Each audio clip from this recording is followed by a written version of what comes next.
Hello everyone, welcome to the daily market updates video where I talk about today's market action and my learnings and insights and my thesis going forward. So without further ado, let's jump on to the analysis. So as you guys already know that we start our analysis from the top-down approach. What do I mean by that?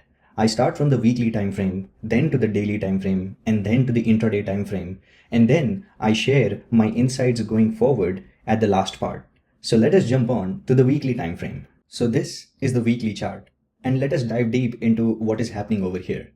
So as you know, today is the mid of the week, that is Wednesday, and as you can see over here, we are still at the top of the range. So as I discussed this range earlier as well, we have not yet conclusively broken out of this range. Now we have also not closed the week as of now, so we'll still have to wait and see how the weekly candles close, because this close is going to be very important. Why? Because if this breaks out on the upper side, then we will have a very bullish confirmation that the rally that started last month, at the end of the last month, is having the legs. So we need to pay a close attention to the closing of this week. So as far as weekly time frame is concerned, if we want to have a Christmas rally, then we have to close above this. And even after we close it, what is my next level of resistance? The next level of resistance exactly coincides with the prior high, that is this one. And it also coincides with the upper end of the Bollinger Band that you can see over here. So my upper target for the weekly time frame is going to be this level, that is the upper range of the Bollinger Band, somewhere around north of 16,000. So pay a close attention to this, that if we rally, the next target on the weekly time frame will be 16,000, north of 15,930. So that will be the weekly time frame. So now let's jump on to the daily time frame. And in the daily time frame, we are not doing actually very big swings, but I have made some subtle observations that I wanted to share you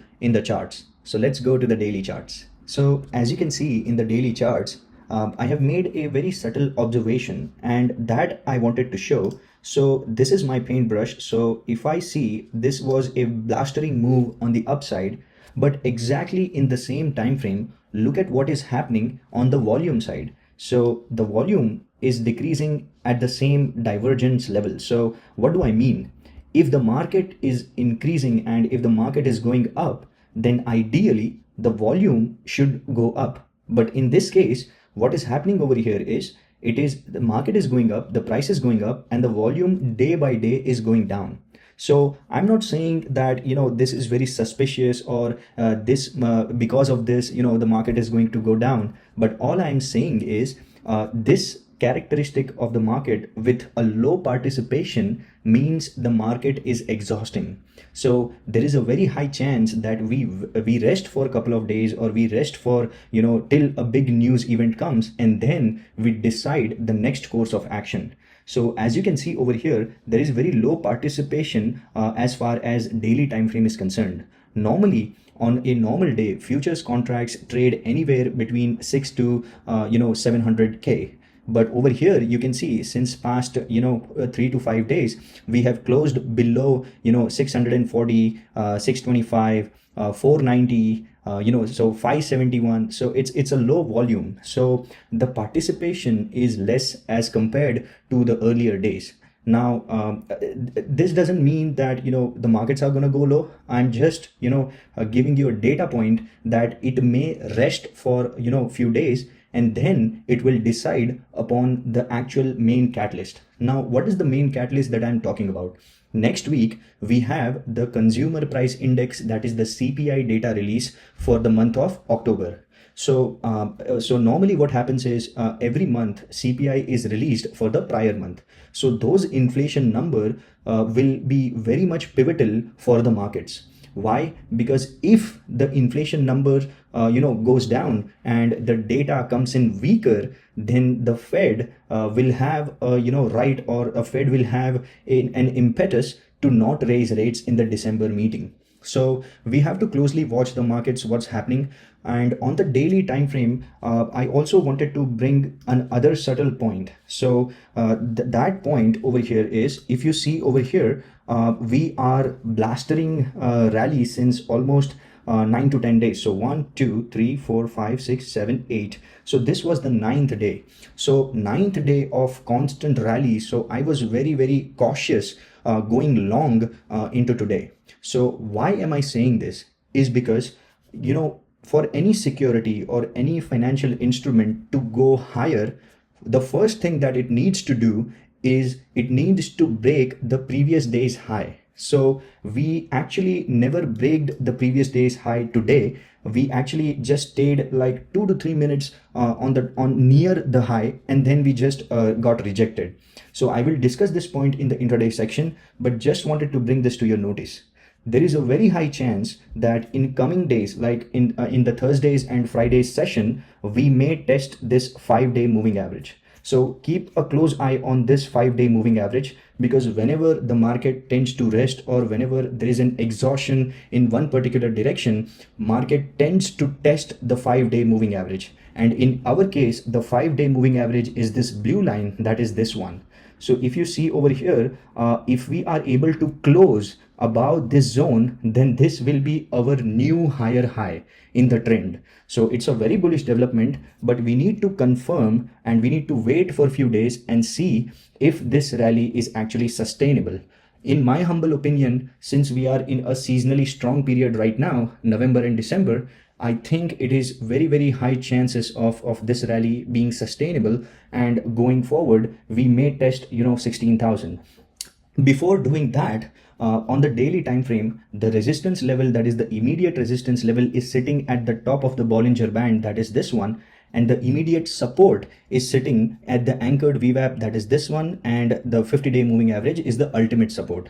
But if you ask me about the immediate 1 to 2 day support, then that is sitting at 5-day moving average. So keep a close eye on these levels and be informed in your decision making.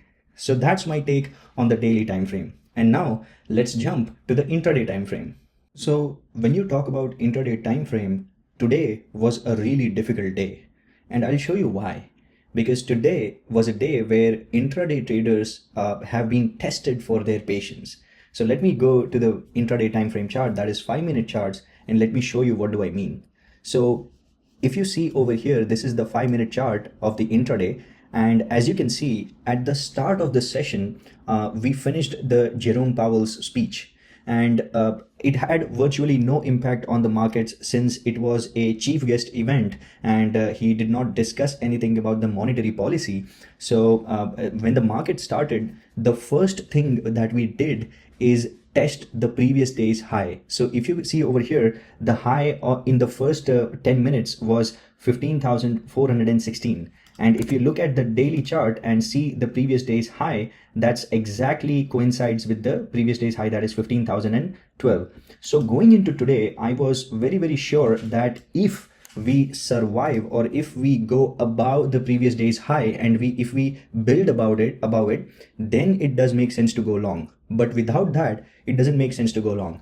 So I just waited for the first 30 minutes to turn up and see what is happening. So if you see over here, 7 o'clock, I waited till 7 o'clock and we got two massive red candles. So first one was 20 points, the other one was 33 points. So we conclusively got rejected from the previous day's high. So that was the theme of the day starting today. So starting today, we knew that we were not able to break the previous day's high conclusively. So there is the only value going into the intraday trades is by going into the short side. So what I did was, once we had this red candle and we got rejected twice, that is the time when I shorted. So once I shorted, I covered my short on the 200-day and the 150-day moving average. So I covered it, and what happened, look at next what happened. So we got a bearish crossover of 5-day moving average and the 26-day moving average. So 5-day cut the 26-day from above, that is the bearish crossover. So once we got that bearish crossover, look at what happened. We literally went down till the P0 level. And after that, we also breached the P0 level. But the subtle observation over here is, if you have traded today, you might have noticed that we consolidated for a good 2 hours. So we actually did nothing for 2 hours. And then we finally broke down again, thinking that now the markets are going to go crazy short. But the problem was, today there was no big day, like no big news events, no big data releases. So I was very, very cautious, going short and, covering it very fast. So as you can see over here, we breached the P0 level, and again, slowly but surely, we actually went sideways. So if you look at this, we went sideways for a good half an hour, and then again we recovered. Again, we went sideways for almost, 30 minutes, and again we recovered. So today was a test of the patience. And as long as you have followed the 5 minute, bearish crossover and bullish crossover strategy, that is the EMA crossing over, that would have paid you really well. But this was the day wherein you see over here, markets actually on an aggregate level did nothing. We did not take out the previous day's high. We neither took out the previous day's low. So actually we had an inside day. And in the inside day, we don't get a wide range to actually have a trend. So that is why I normally cover my positions mostly on 15 to 20 points on the futures contracts. Because even if you have, 3 to 5 contracts, and even if you cover your position in 10 to 15 points, in one day, you will make good money. So that's exactly my strategy was for today, since we did not actually have a big range or a big trend. So after, having a short and actually having good profits in the first half of the session, I just stayed out of the markets. Because even if we had even when we had a bullish crossover over here, I was very reluctant to take a long trade over here, because as you know, even if we go upwards, we are getting into the supply zone. What is the supply zone? This is the supply zone, right? So it is very hard for a, in such an uptrend to actually break the previous day's high in the second half of the session. So that's exactly what I did. And this was my, strategy for the intraday. So I hope you learned a lot. So thank you so much for viewing the video. I hope you are having good value in watching these videos and learning a lot with me. So at last, I just want to say, keep learning, keep growing, and keep trading. Thanks for your time, and feel free to like, share, and subscribe.